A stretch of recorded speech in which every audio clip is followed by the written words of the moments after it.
조갑제닷컴 그리고 조갑제TV 애독자, 시청자 여러분 안녕하십니까. 오늘 자유한국당에서 혁신선언문이라는 것을 발표를 했습니다. 혁신위원회가 만들어지고 유석춘 연세대 교수가 위원장을 맡으면서 오랜만에 보수의 반성, 보수의 이념 정립을 주제로 한 의미 있는 활동이 있었고, 그 활동을 요약한 문서가 하나 나왔습니다. 자유한국당 혁신선언문입니다. 이걸 여러분들한테 소개하면서 저의 코멘트를 좀 붙일까 합니다. 우선 첫 문장이 이렇습니다. 지난 10년간 한나라당, 새누리당을 이은 현재의 자유한국당은 집권 여당으로서 국민 민복과 국가 발전을 위해 당이 추구해야 할 가치와 역할을 망각했다. 계파 정치라는 구태를 극복하지 못하고 눈앞의 이익만 쫓다가 국민의 신뢰와 지지를 잃고 급기야 야당의 하나로 전락한 참담한 현실을 맞았다. 이 문장은 어떻습니까? 조금 과할 정도의 자학적인 이야기로부터 시작됩니다. 그러나 반성을 할 때는 좀 심할 정도로 반성을 하는 것도 저는 의미가 있다고 생각을 합니다. 그 다음 두 번째 문장입니다. 자유한국당의 무사안일주의와 정치적 타락은 자유민주 진영의 분열을 초래하면서 총선 공천 실패, 대통령 탄핵, 대선 패배라는 쓰라린 결과로 이어졌다. 자유한국당은 지금 절체절명의 위기를 직시하고 자기 혁신의 모든 노력을 경주할 때다. 무사안일주의와 정치적 타락이 자유진영의 분열을 초래하였다. 이렇게 되어 있습니다. 물론 이 말이 뭐 틀린 것은 아니지만은 보다 큰 자유한국당, 새누리당, 한나라당의 문제는 가치관의 부재, 이념을 몰각한 데서 나온 것이 아니냐. 물론 그 말을 정치적 타락으로 표현했다고 할 수는 있겠지만 그 점을 정확하게 딱 지적할 필요가 있었지 않을까 생각은 듭니다. 그 다음 문장을 읽겠습니다. 대한민국은 1948년 건국 이래 자유민주 진영이 피와 땀으로 일으켜 세우고 지켜온 나라다. 그 정통성을 이어받은 자유한국당은 철저한 혁신을 통해 분열된 보수 우파 세력을 통합하고 자유민주 진영의 단합된 지지를 얻어 정권을 재창출하고 대한민국을 선진대국으로 이끌고 마침내 자유민주 통일을 이루가는 과제를 안고 있다. 저는 이 문장이 참 정리가 잘 됐다고 생각합니다. 1948년 건국의 정당성과 정통성을 확실히 하고 있다는 점이고, 그 다음에 자유민주 통일을 해야 한다. 평화통일이라는 말을 빼고 자유민주 통일을 이루가는 과제를 제시한 점에서 이 문장은 저는 지금까지 나온 이 보수 정당의 어떤 선언문 중에서 가장 잘된 부분이라고 저는 평가를 합니다. 그 다음 문장은 이렇습니다. 이와 같은 과제 해결을 위해 자유한국당 혁신위는 다음과 같은 자유한국당 신보수주의 가치의 깃발을 높이 든다. 자유한국당 신보수주의는 정의와 형평을 바탕으로 양극화와 불공정한 기득권을 타파하고 활기차며 따뜻한 공동체의 지속적 발전을 추구한다.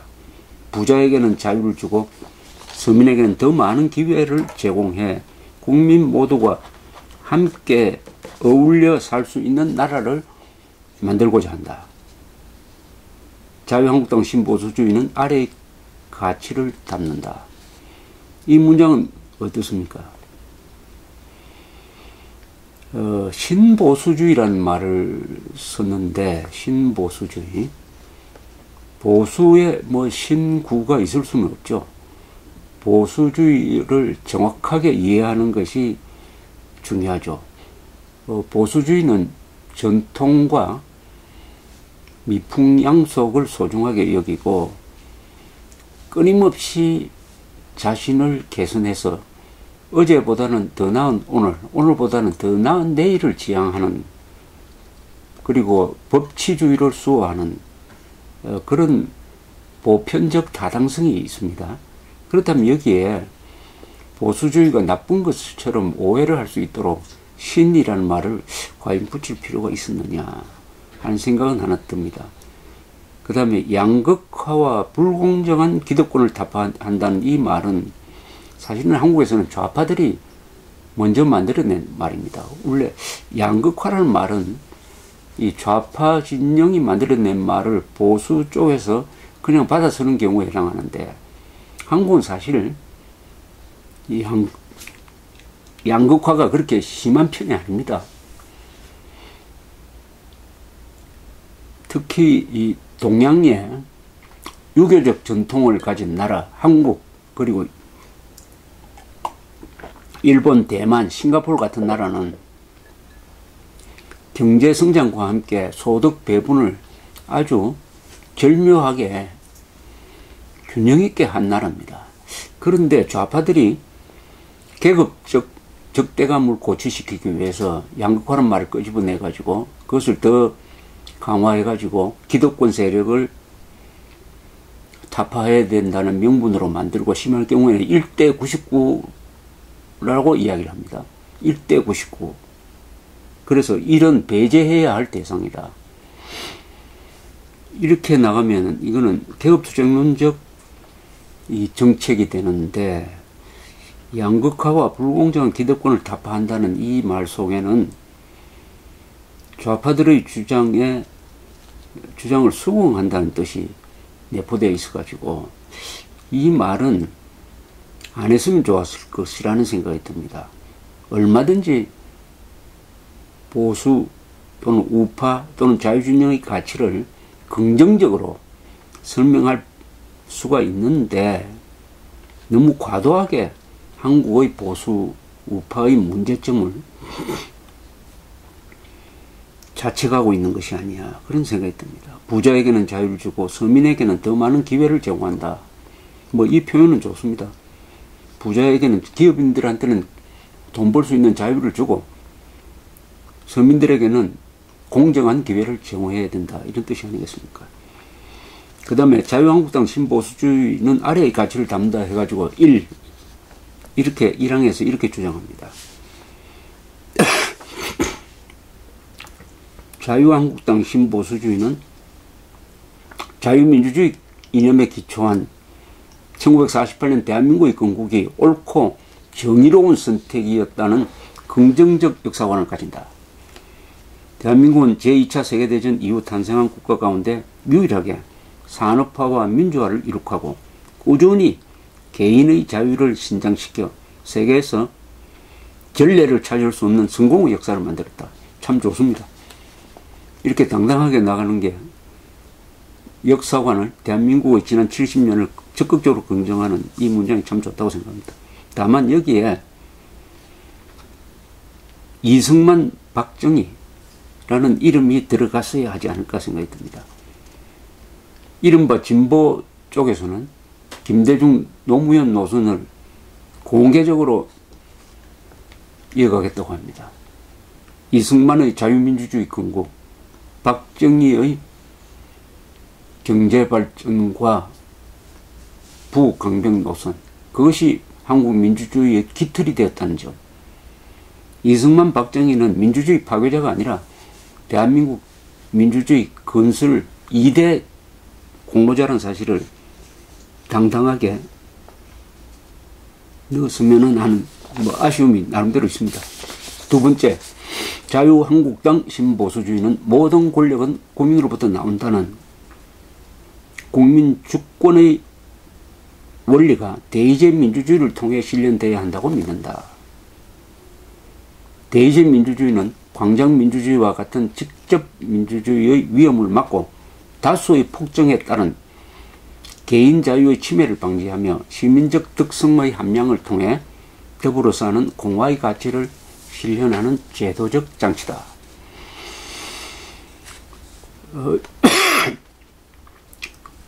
요새 법치를 무시하고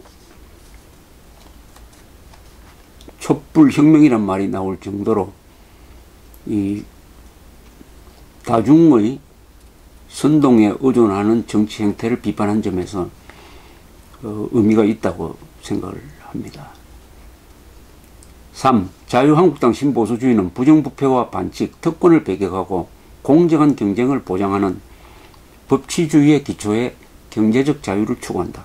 이와 동시에 경쟁에서 뒤처진 사람들도 함께 꿈을 이룰 수 있는 국가 공동체를 만들기 위해 서민 중심 경제를 지향한다. 산업화 세대의 기득권은 물론 강성 귀족 노조 등 민주화 세대의 기득권도 비판하고 배격하는 혁신을 통해 중산층과 서민이 중심이 되는 경제를 활성화하고 서민 복지를 증진시키는 데 주력한다. 여기에도 좌파적 영향이 좀 보입니다. 서민 중심 경제란 말이 그렇습니다. 국민 중심 경제는 말이 되는데 서민이라고 하면은 우리 국민 중에 일부를 말합니다. 일부. 서민이 누구냐? 중산층하고는 다른 것이냐? 이 서민 개념도 좀 애매합니다. 서민 중심 경제라는 게 있다면 그러면 기업 중심 경제는 나쁜 것이냐? 서민 속에 기업은 안 들어가는 거냐? 기업을 뒷받침하는 과학기술자는 또 어떻게 되는 거냐? 이런 거죠. 저는 이 대목에는 문제가 있다고 생각합니다. 서민 중심 경제? 여기에 또 하나의 문제는 산업화 세대의 기득권은 물론 강성 귀족 노조 등 민주화 세대의 기득권도 비판한다. 이 양비론입니다. 그런데 이 양비론은 양쪽이 다 같은 정도의 나쁜 짓을 할 때 양비론이 통용되는 건데 이게 비중이 좀 안 맞아요. 어떤 사람은 둘 정도의 잘못을 했고 어떤 사람은 100을 잘못했다 했는데 양쪽이 다 무조건 나쁘다. 이건 수학적으로 잘 안 맞습니다. 산업화 세대의 기득권은 지금 산업화 세대의 기득권이 문제가 되고 있는 게 어떤 건지요? 산업화 세대의 기득권. 그럼 산업화 세대라고 하면은 지금 60대 이상의 기득권, 60대 이상이 특별히 법을 무시하고 기득권을 행사하는 게 있는가요? 대기업의 기득권이라고 한다고 하더라도 대기업이 요새 불법을 과거에는 정경유착이 있었던 건 사실입니다. 대기업이 대통령 선거 때 수십억, 수백억 원의 비자금을 댄 건 사실이에요. 그것을 기득권이라고 한다면 이해할 수 있습니다. 그러나 그것은 10여 년 전부터 한국에서 없어졌습니다. 그런데 강성 귀족 노조의 기득권은 이 기득권이 아니고 불법 행위가 많죠. 불법 행위. 그래서 이건 비교 대상이 아닌 것을 억지로 균형을 잡는다고 이렇게 함으로써 산업화 세대에 불리한 이야기가 되고 말았다. 서민복지를 정의식 때 주력한다는 말도 그렇습니다. 서민복지보다는 국민 전체의 복지죠. 하여튼 서민, 기득권, 양극화 이런 말은 기본적으로 계급 투쟁론적 시각에서 나왔습니다. 국민을 잘 사는 사람, 못 사는 사람으로 나누고 하는 데서 나온 이 구분법인데 이게 자칫 잘못하면 국민 분열로 갈 가능성이 있습니다. 저는 이 기회에 기득권이라는 말 대신에 조금 더 객관적으로 정확한 말을 써야 된다고 생각하는 사람이에요. 그것은 특권층이라고 해야 됩니다. 특권층은 법을 무시하는 사람입니다.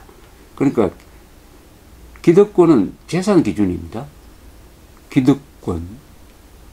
그러나 특권층은 재산의 고하를 막론하고 법을 어기는 사람은 법치 민주주의 국가에서는 제재를 받아야 한다. 그런 뜻으로 이해를 한다면은 저는 이 자유한국당은 앞으로는 기득권이라는 말 쓰지 말고 특권층이라고 해야 될 겁니다.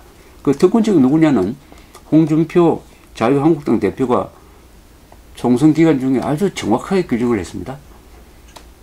선동 언론, 정치 검찰, 눈치 보는 법원, 귀족 노조, 제왕적 국회, 뭐 이런 사람들이 한국 사회의 특권층이에요. 저는 이 사람들을 신종 양반계급이라고 그럽니다만 이 개혁이 급선무입니다. 지금 기득권이라는 아무나 갖다 붙일 수 있는 그런 말이 아니라 특권층이라고 딱 하면은 그것은 법을 무시하는 사람이다.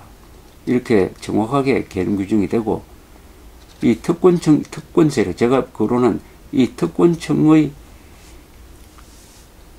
법을 농단하는 이 사람들이 법을 집행하면서 법을 엉터리로 해석을 하고 아주 사람을 잡아 넣는데 법을 악용하는 등등 이 인권 문제로까지 비화되는, 그래서 한국에는 아직도 진정한 과연 법 앞에서 평등이 가능하냐 문제에 대한 회의를 느끼게 하는 이 특권층 문제가 이번 탄핵 사태를 통해서 극명하게 부각이 됐습니다. 돈 한 푼 받은 적이 없는 박근혜 대통령을 뇌물죄로 씌워가지고 지금 구속재판을 하고 있다. 불구속 재판도 무리인데 구속재판을 하고 있다. 이거는 한국의 특권층이 딱 연대해가지고 인기가 떨어진다 해가지고 인기가 떨어진 대통령을 과거 조선조 사화 때처럼 사약을 먹이는 거하고 똑같은 거 아닙니까? 그렇다면은 이 특권층이 서로 결탁만 하면은 힘없는 사람들, 그야말로 서민이죠. 서민들의 인권이 과연 지켜지겠습니까? 그런 위기감이 반영되지 않았다 하는 생각이 듭니다. 4. 자유한국당 신보 수주위는 대내외적인 개방을 통해 우리나라를 글로벌 대한민국으로 업그레이드하는 목표를 가진다. 글로벌 대한민국은 대내적으로 다문화 가족과 탈북자 등 소외계층을 포용하며 대외적으로 젊은이들과 기업이 세계 속에서 당당히 경쟁하는 개방을 지향한다. 북한의 개방과 자유화를 통한 통일의 실현 역시 글로벌 대한민국이 추구할 핵심 가치다. 뭐 좋습니다. 글로벌 대한민국. 그런데 조금 너무 광범위하고 원론적으로 쓰여졌다는 생각은 듭니다. 글로벌 대한민국. 조금 구체적으로 이야기하면 대한민국이 문명국가로서 보편성을 지향을 해야 한다는 뜻 아니겠습니까? 아주 닫힌 민족주의, 그것도 반일을 핵심으로 하고 있는 닫힌 민족주의를 극복해야 된다. 뭐 이런 생각이라면 뭐 이해가 가지만 글로벌 대한민국, 이미 대한민국은 글로벌 대한민국이 되어 있는데 거기에 걸맞는 이 사상, 법치, 국민들의 교양, 관용, 균형감각 이런 게 좀 아쉬운 편이죠. 그 다음에 이제 마무리는 이렇습니다. 자유한국당은 이상과 같은 자유한국당 신보수주의 이념에 기초한 혁신을 통해 가치 중심의 정당으로 한골 탈퇴해야 한다. 이게 좋습니다. 가치 중심의 정당은 바로 이념적 정당이라는 뜻이죠. 이념 무장 정당이 되어야 한다. 이런 것을 가치 중심의 정당이라고 했습니다.